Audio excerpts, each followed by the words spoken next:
What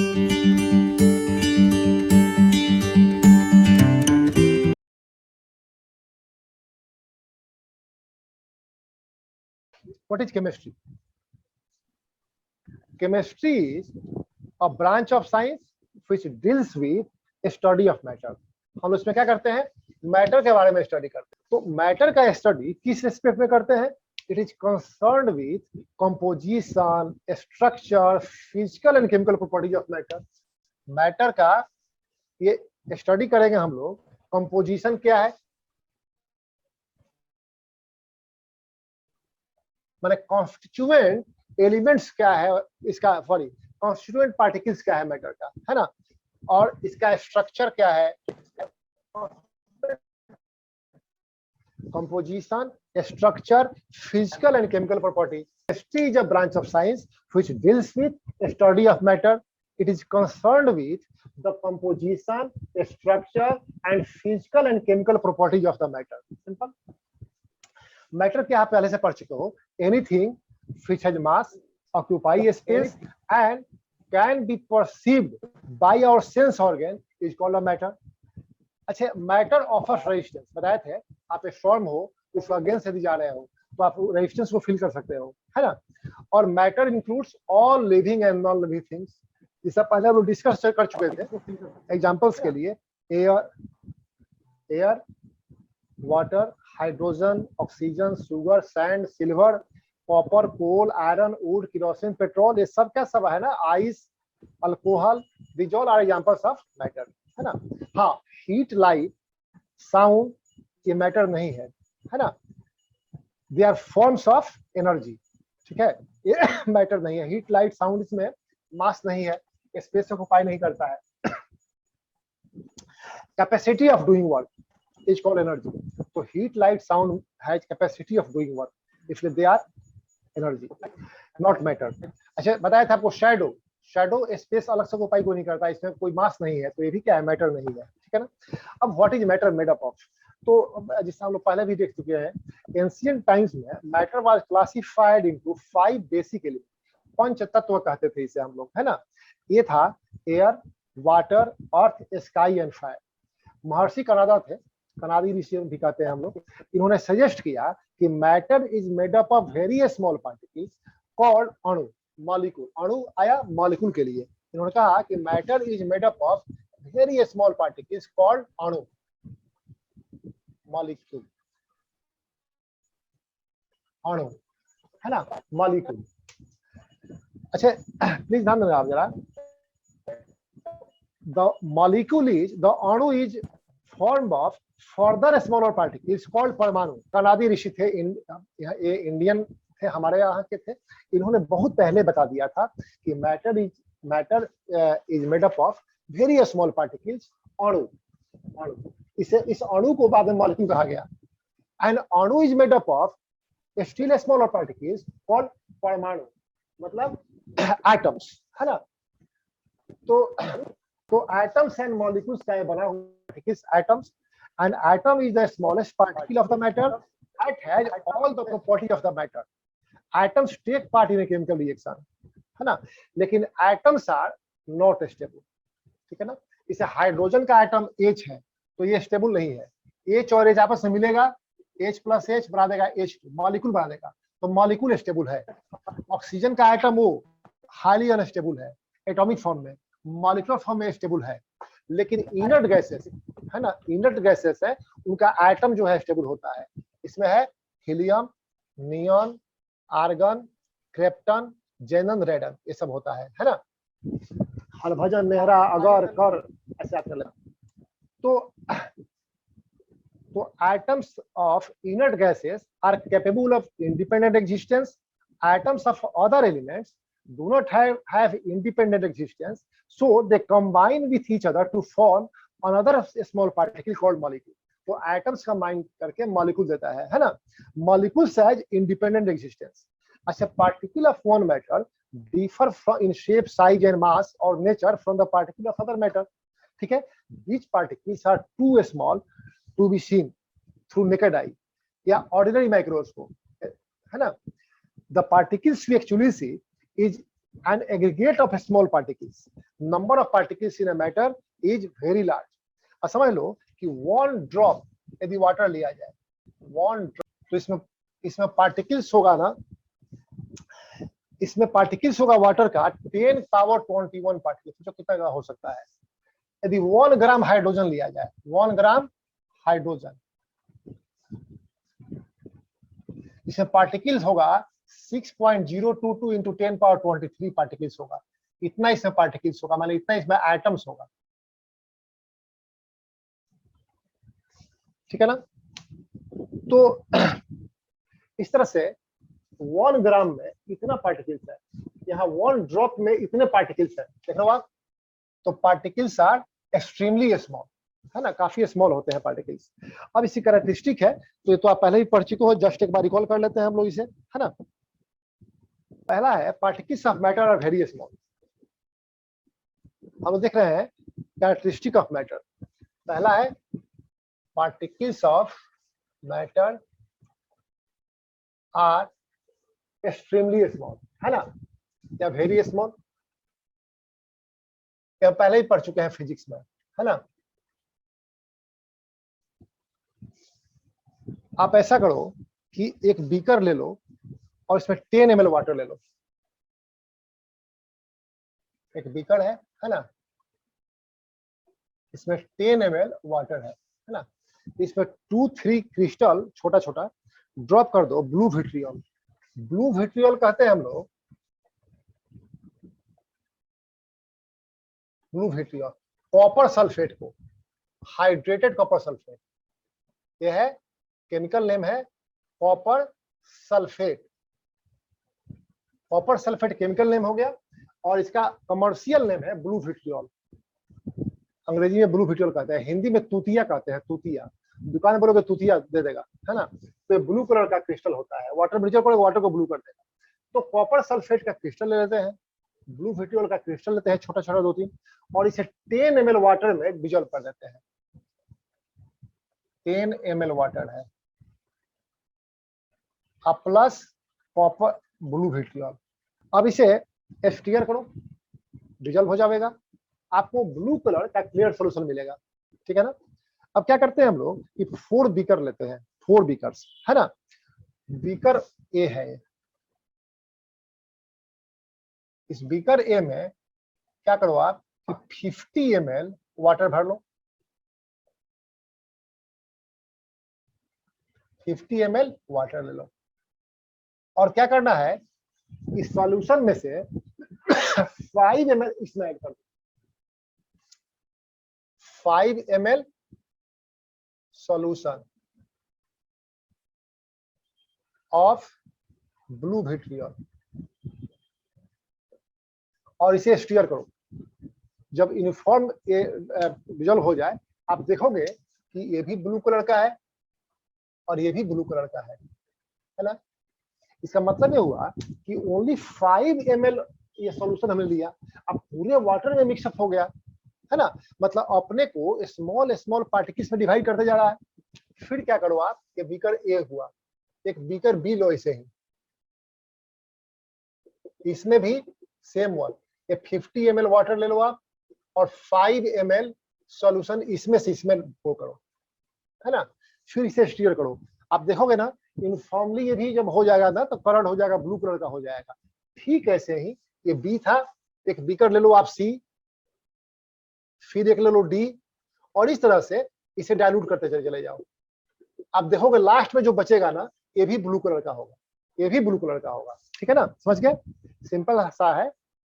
dissolve 2-3 crystals of blue vitriol in 10 ml water to get a clear transparent solution, blue solution. Now take 4 beakers A, B, C and D. Fill each beaker with 50 ml water. Now transfer 5 ml of solution to beaker A. Stir it uniformly. जब dissolve हो जाए देखो ये blue colour का है। Again 5 ml ए में से ले लो, इस बी में मिला दो आप। वाटर 50 ml इससे पहले से है, 5 ml ए से लेकर मिला दिया, तो ये भी ब्लू हो गया स्टीयर करने के बाद। फिर क्या करते हैं, थोड़ा सा इसका कलर डिम होगा लेकिन ब्लू हो जाएगा। फिर इसमें से अब सॉल्यूशन में से 5 ml लेंगे और यहाँ पर क्या करेंगे 50 ml वाटर में फिर इसे H2 को मिला करके, है ना, मिक्सअप करो, ये फिर देखोगे आपकी ब्लू हो गया। अब फिर इसमें से 5 ml लेकर के यहाँ डालो आप इसे, और फिर इसे भी H2 करो, देखोगे ये भी ब्लू हो गया। ठीक है ना, रही बात। तो ऑब्जर्वेशन रहा कि the solutions of all the beakers are coloured though they become fainter due to successive dilution. तो इसे कंक्लूड क्या करेंगे हम, क्या कंक्लूजन मिलता है? A small crystal of blue vitriol contains millions of tiny particles which show all the property of the parent substance, है ना, that is copper sulfate. So a small crystal of copper sulfate is made up of large number of very small particles, है ना. They keep on dividing themselves into a smaller and a smaller particles, and thus sample of water in each the beaker becomes blue in color. ठीक है ना. तो ये proof करता है कि particles of matter are very small. Simple. अब है हम इस एक्टिविटी को पोटेशियम पर मैग्नेट से भी कर सकते हैं, पिंक कलर का सॉल्यूशन मिल जाएगा आपको, या इंक से भी कर सकते हैं. देखो कलर जो है ना पूरा ये सक्सेसिव जो है वाटर कलर सैंपल्स वो सेम कलर उसमें चला आता है. मतलब matter is made up of very small particle. इस तरह से ये पूरा का पूरा ब्लू कलर से कलर हो गया. ठीक है. नेक्स्ट प्रॉपर्टी इसकी है कि particles of matter have spaces between them called inter particle space या इंटर मॉलिक्यूलर स्पेस भी कहते हैं. इंटर मॉलिक्यूलर डिस्टेंस भी कह सकते हो, इंटर पार्टिकल डिस्टेंस भी कह सकते हो. सिंपल है. इसमें एक सिलेंडर ले लो आप, यहाँ मार्किंग किया रहता है सब में ऐसे. ये 100 ml मान लो यहाँ मार्किंग है, तो इसमें 100 ml हमने वाटर ले लिया. यहाँ लेवल है वाटर का, है ना. 20 ml सोडियम क्लोराइड इसमें डिजोल्व कर देते हैं. 100 ml water plus 20 gram of sodium chloride, common salt जो खाते हो आप, टेबल सॉल्ट, सोडियम क्लोराइड, और इसे स्टीयर करो यूनिफॉर्मली, ये डिजोल्व हो जाएगा, है ना. Dissolve 20 gram of sodium chloride in 100 ml of water kept in a graduated cylinder. You will notice that there is no increase in level of water in the cylinder. ये पूरा का पूरा dissolve हो गया. एक स्टोन इसमें रख दो आप 20 ग्राम का, तो वो स्टोन अपने वॉल्यूम के इक्वल वाटर को डिस्प्लेस करेगा, तो वाटर लेवल राइज करेगा. लेकिन सोडियम क्लोराइड जब इसमें हमने रखा और इसे स्टीयर किया, यूनिफॉर्मली डिजोल्व हो गया, तो there is no rise in level, है ना. इसका मतलब ये हुआ वी सोच that there is some space between the particles of water in which salt particles, sodium chloride particles get accommodated on dissolution. तो क्या प्रूफ करता है कि particles of matter have a space between them which is known as interparticular space या interparticle space या intermolecular space, है ना. are in constant random motion. Particles of matter are in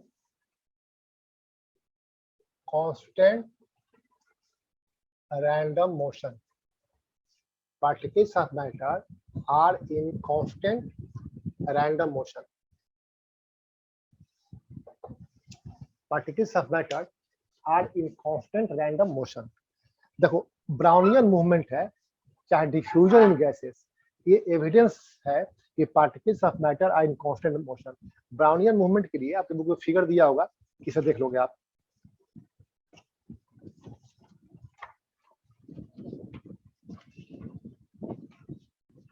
figure देख रहे हो आप, ऐसा जिगजैग मोशन है ना, ऐसे, है ना. देखो जरा इसमें क्या रहता है, ये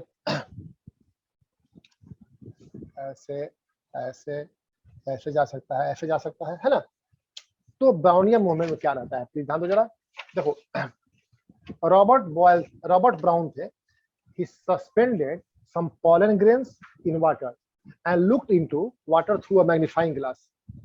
It was found that the pollen grains were moving rapidly, were moving randomly through water in a zigzag way.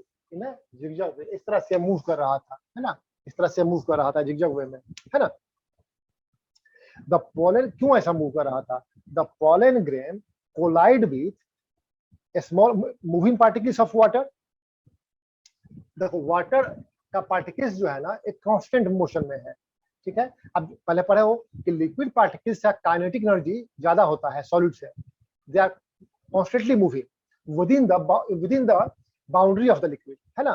तो क्या होता है कि the pollen grain collide with particles of water, है ना। Pollen grain collide with the moving particle of water and they show zigzag motion. अच्छा, water को यदि वार्म किया जाए तो मूवमेंट फर्दर इंक्रीज करेगा, क्योंकि वार्म करने से क्या होगा कि टेम्परेचर बढ़ेगा वाटर का और एवरेज काइनेटिक एनर्जी इंक्रीज कर जाएगी, तो मॉलिक्यूलर मोशन इंक्रीज कर जाएगा, तो जिगजैग मोशन भी ज्यादा मिलेगा आपको, है ना। तो on warming water this moment further increases due to increase in kinetic energy of water, ठीक है ना। तो जिगजैग रैंडम मोशन जो है ना suspended particles on the surface of water, इसे हम क्या कहते हैं? इसको बोलते हैं Brownian motion. The zigzag random motion of suspended particles on the surface of a liquid और air is called Brownian motion. Simple. This experiment shows that matter is made up of extremely small particles which are constantly moving. Water particles are constantly moving. They collide with particles of the pollen grain. Therefore, the pollen grain particles shows Brownian motion. Simple. Next है diffusion. क्या है? क्या है ध्यान दो जरा। एक gas jar है यहाँ है ना। इस गैस जार में ब्रोमीन वेपर्स है। इसमें क्या है? Bromine vapours. अच्छा, ब्रोमीन वेपर जो होता है ना ये रेडिश ब्राउन कलर का होता है। कैसा होता है? Reddish brown. तो पूरा जार जो है ना ये रेडिश ब्राउन कलर का है, समझ लो आप, ठीक है ना। अब क्या करते हैं कि एयर कलरलेस है तो दूसरा एक गैस जार लेंगे, है ना। इसमें एयर है और इसके ऊपर से ऐसे यहाँ रख दिया गया, ठीक है ना। अब देखो ऐसे होता क्या है, ये रेडिश, नीचे रेडिश ब्राउन है ब्रोमीन वेपर, Br2 वेपर है ब्रोमीन वेपर, ये रेडिश ब्राउन है। ऊपर गैस जार है जिसमें एयर भरा हुआ है। एयर कैसा होता है? कलरलेस है, कलरलेस है, ठीक है ना। तो आफ्टर सम टाइम आप देखोगे कि reddish brown vapour spread throughout due to diffusion. बाद में आप देखोगे ना कि पूरा का पूरा अब हो गया रेडिश ब्राउन। ये पूरा जो है कलर ये डिफ्यूजन होगा और इस सब में जो है ना ये रेडिश ब्राउन हो जाएगा, क्योंकि ये ब्रोमीन जो है ना और एयर आपस में मिक्सअप हो जाएगा, है ना। तो ऐसा क्यों होता है, कैसे होता है, जरा देखते हैं हम लोग, है ना। देखो ब्रोमीन का पार्टिकल्स कांस्टेंट मोशन में है, एयर पार्टिकल्स भी कांस्टेंट मोशन में है और दोनों के बीच में इंटर मॉलिक्यूलर स्पेस है। तो एयर के पार्टिकल्स के स्पेस के बीच ब्रोमीन का पार्टिकल अकोमोडेट कर लेगा, अब ब्रोमीन के पार्टिकल के बीच एयर का पार्टिकल अकोमोडेट करेगा, इस तरह से इंटरमिक्सिंग हो जाएगा, है ना।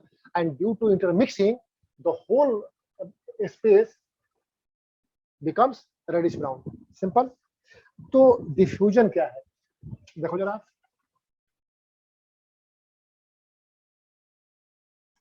डिफ्यूजन तुम्हारे बुक में सब लिखा हुआ है, हम कुछ नोट लिखवा नहीं रहे हैं, बोलो तो नोट्स बाद दे देंगे आपको, तैयार कर देंगे। The intermixing of two or more substances. What is diffusion? The intermixing of two or more substances on their own due to motion of their particles is called diffusion. Simple. The intermixing of two or more substances on their own, अपने से mixing हो जाएगी, क्यों? Due to motion of their particles is called diffusion. The process goes on until a uniform mixture is formed. और एक बात ध्यान देना, ब्रोमीन जो है ना वो ज्यादा डेंसर है, ज्यादा हेवियर है एयर पार्टिकल से, फिर भी ये मिक्सअप होता है, ग्रेविटी का अगेंस्ट जाकर मिक्सअप करता है, क्योंकि इसका पार्टिकल्स जो है उसकी काइनेटिक एनर्जी है। दे आर कॉन्स्टेंटली मूविंग, तो दोनों का पार्टिकल कॉन्स्टेंटली मूव कर रहा है, तो आपस में इंटरमिक्सिंग हो जाती है, इसे डिफ्यूजन कहते हैं। सिंपल। हमने क्या किया यहाँ पर, a gas jar containing air is placed upside down on a gas jar containing bromine vapour. The red, आपने बिल्कुल फिगर दिया देख लोगे, the reddish brown vapours of bromine from the lower gas jar spread up into air in the upper jar. After some time, the gas jar containing air is also becomes reddish brown in color, है ना। This mixing is due to diffusion. Simple. और याद रखो एक बात कि diffusion occurs due to motion of particles of the matter and due to spaces between the particles. ठीक है ना, particles के बीच space है and they are continuously moving, therefore they gets intermixed, इसे बोलते हैं diffusion। ज्यादा मिक्सिंग होती है उसमें, इसलिए डिफ्यूजन सफेद वहां मिलेगा। और स्लोवेस्ट इन सॉलिड, तो सॉलिड्स में मूवमेंट बहुत कम होता है ना, तो इंटरमिक्सिंग भी बहुत कम होगी, इसलिए स्लोवेस्ट सॉलिड में होगा, है ना। और याद रखो, the rate of diffusion increases with increase in temperature. Temperature के बढ़ने से क्या होगा, पार्टिकल्स का काइनेटिक एनर्जी इंक्रीज कर जाएगा, they start moving more violently even faster. ठीक है, इस तरह से इंटरमिक्सिंग ज्यादा होगी। ठीक है, तो this is because kinetic energy of particles increase due to increase in temperature and hence they move faster. Simple. अब है particles of matter attract each other with a force called interparticle force of attraction या intermolecular force of attraction. This force keeps the particle together. और याद रखो कि this force of attraction varies from one kind of matter to another. It depends on nature of the matter. ठीक है ना। Example हम लिए थे कि आपके पास आयरन का नेल है, कोल का पीस है, चॉक है, चॉक पार्टिकल है, ये इसको ब्रेक करना है ना। आप देखोगे कि iron nail is most difficult to break and chalk is most easy to break. This indicates that particles of iron nails are held by a stronger force of attraction as compared to particles in the coal or chalk.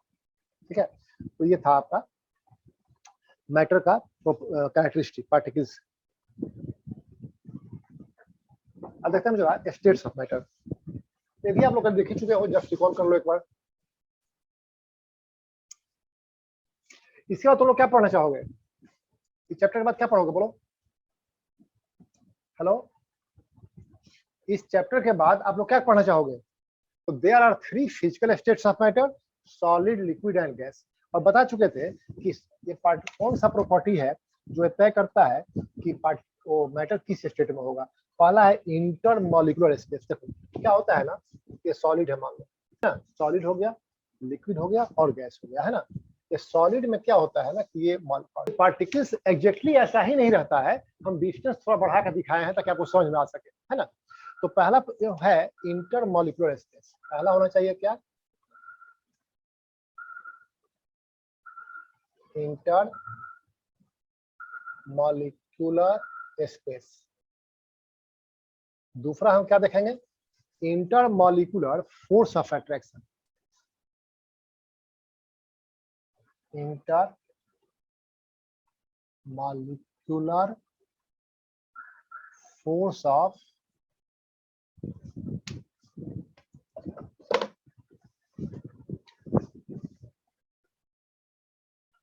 Attraction, है ना, intermolecular force of attraction, है ना। And third one है kinetic energy of particle, kinetic energy of particles. तो the properties which decides the state of matter are intermolecular space, intermolecular force of attraction and kinetic energy of particles। ठीक है ना। देखो बताया था जैसा कि मैंने आपको कि इंटरमॉलिक्यूलर स्पेस सॉलिड में क्या आता है, थोड़ा ज्यादा आ गया इधर ना, लिस्ट होता है। इसमें क्या है, लिस्ट सबसे कम होगा। Molecules are held together very closely, they are held together, है ना।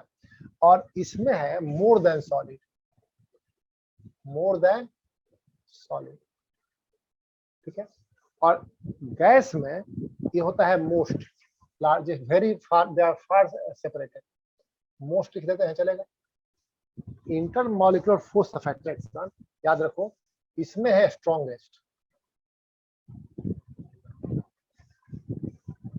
लिक्विड में intermolecular force of attraction weaker than solid होता है, सॉलिड है ना, वीकर देन सॉलिड, और इसमें है सबसे कम है वीकेस्ट बोल दो। अब बात करते हैं काइनेटिक एनर्जी ऑफ मॉलिक्यूल्स, है ना, तो सॉलिड में सबसे कम है, लोवेस्ट, लिक्विड में greater than higher than solid,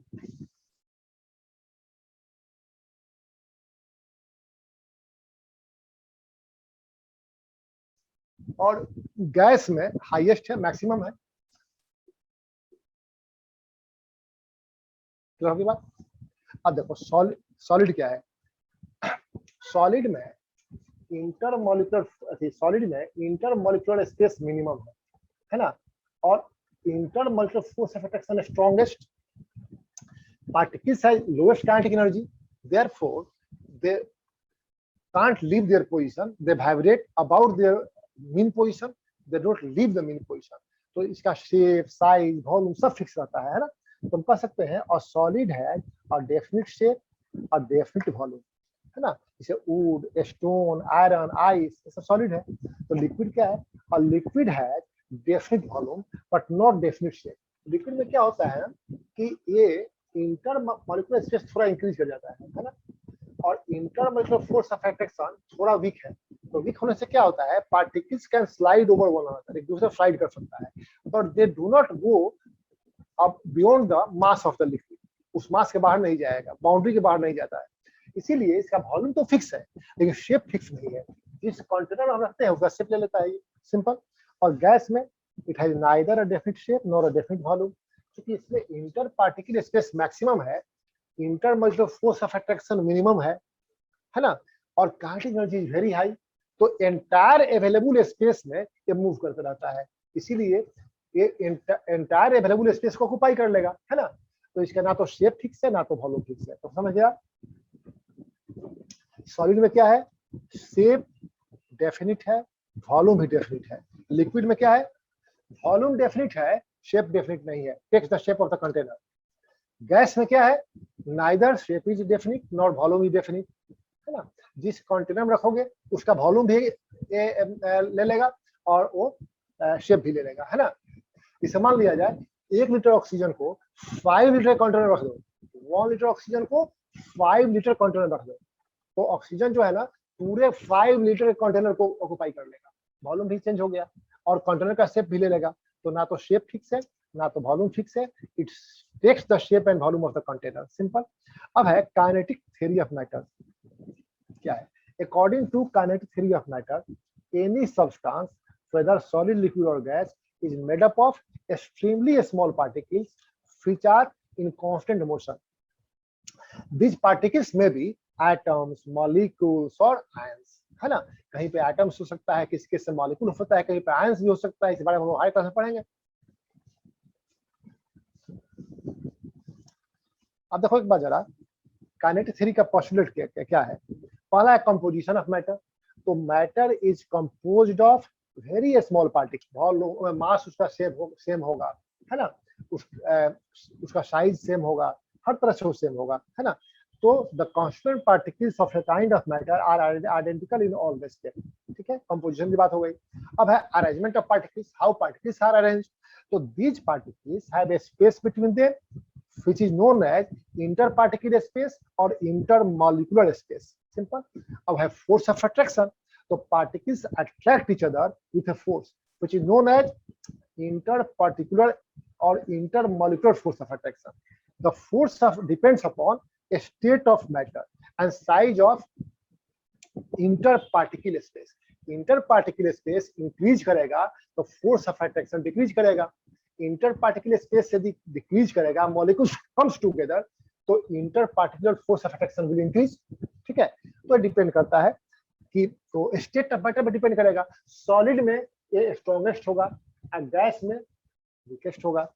अब है कोलिजन ऑफ पार्टिकल्स, देखो इन अ लिक्विड और gaseous state particles move randomly, they collide with each other and with the walls of the container, याद रहेगा।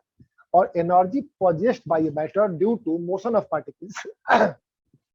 तो particles of matter are in a state of random motion. They are continuously moving.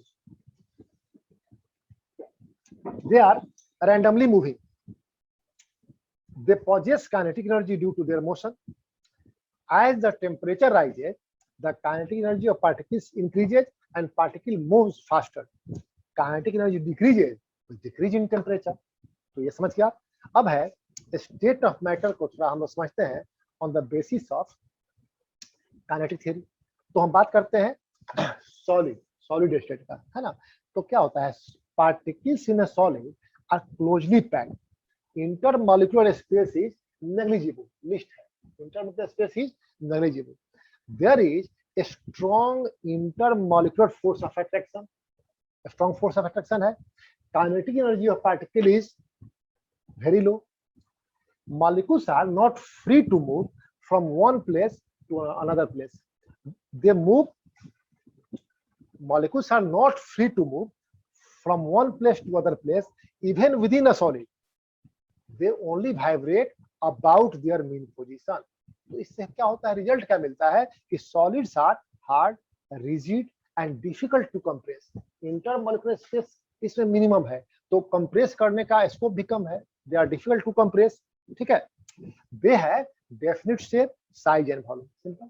अब है kinetic model of liquid, the intermolecular space, पहले बात करो, the intermolecular force of attraction in liquid is weaker than solid, so particles are less strongly held together and they can move over one another, एक दूसरे पे slide कर सकता है because intermolecular force of attraction weak है ना। So particles can move over one another, they can slide over one another, ठीक है ना। अच्छा, the interparticle space is larger as compared to solid, interparticle space solid से इसमें ज्यादा है ना। So liquids have low density, देखो इंटरपार्टिकुलर स्पेस ज्यादा होगा तो वॉल्यूम बढ़ जाएगा ना, और डेंसिटी क्या होता है, mass by volume, mass by volume.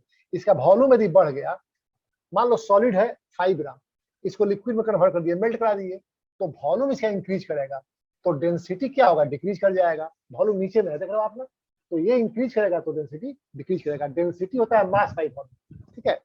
तो therefore liquids have low density and they are more compressible as compare to solid. Intermolecular space थोड़ा ज्यादा है तो सॉलिड के रेस्पेक्ट में थोड़ा ज्यादा कंप्रेस हो सकता है, सिंपल सी बात है। तो kinetic energy of particles in liquid is higher than solids, है ना। They are able to move freely and randomly within the liquid, है ना।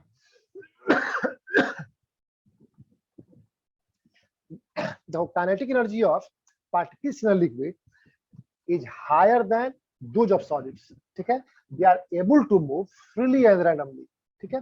रिजल्ट क्या होता है, this makes a liquid flow, this makes a liquid flow, liquid can flow क्योंकि kinetic energy high है, intermolecular force of attraction भी small है ना, तो therefore they can flow, they can move, so this makes a liquid flow and take the shape of the container in which they are placed. Thus liquids have definite volume but not definite shape, simple। अब रही बात kinetic model of gas, तो inter particle space in gaseous system is very large, देख रहे हो ना, very large, ठीक है। Thus gases can be easily compressed due to enough space available for compression. Inter particle force of attraction is very small, weakest है, सबसे कम इसमें है ना। Hence interparticle force that holds the different particles in the gaseous state together is negligible, hence particles are free to move within entire available space, है ना।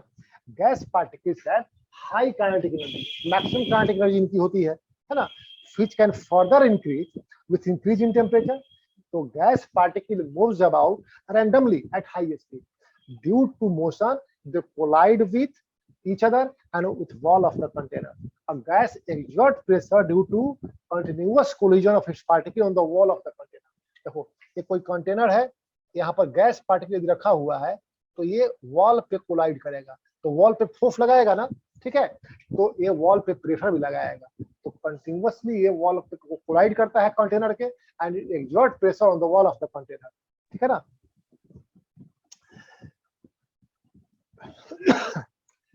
अच्छा ध्यान दो जरा, the speed of particles चलो ठीक है, कोलिजन के बाद इसका स्पीड चेंज होता है, कोई बड़ी बात नहीं है। अब है रिजल्ट क्या है, तो रिजल्ट ये रहा कि गैसेस है neither a definite shape nor a definite volume, they fill the entire available space. क्योंकि पार्टिकल्स की काइनेटिक एनर्जी हाई है, intermolecular space inter particular force of attraction minimum है, तो ये मूव करता है, होल स्पेस को ऑक्युपाई कर लेता है। जब होल स्पेस अवेलेबल जो भी स्पेस मिलेगा उसे ऑक्युपाई कर लेगा, तो neither volume is fixed not its shape is fixed, है ना। They possess fluidity, they can flow, both gas and liquids are fluids as they can flow. अच्छा, gases can flow in all directions freely. Liquids can't flow upward or against the gravity on their own. देखो यहाँ, यदि यहाँ पे water है ना, तो flow कर सकता है, यहाँ यदि होल कर दो तो वाटर बाहर निकलने लगेगा, ये फ्लो कर सकता है, लेकिन ऊपर नहीं जा सकता है। और यदि गैस पार्टिकल्स इसमें है तो ये इधर भी फ्लो कर सकता है, ऊपर भी फ्लो कर सकता है ना, ये अंतर है दोनों में। अब है इनका एक कंपैरेटिव स्टडी है, और तुम्हारे बुक में चार्ट दिया है, तो चार्ट निकालो, समझा देते हैं। हम बात करें मास का, तो मास डेफिनिट है, सॉलिड का भी, लिक्विड का भी, गैस का भी, है ना। शेप डेफिनिट है सॉलिड का, लिक्विड का not definite, take up the shape of the container but do not necessarily occupy all the container. Suppose करो 100 ml मिल्क है और 500 ml के कंटेनर में आपने रख दिया, तो पूरे को ऑक्युपाई नहीं करेगा, है ना, शेप कंटेनर का रहेगा, ये बात अलग हो गई। अच्छा, गैस का shape is not definite, take the shape of the container by occupying whole the space available to them, है ना, ये कंटेनर का शेप ऑक्युपाई कर लेगा।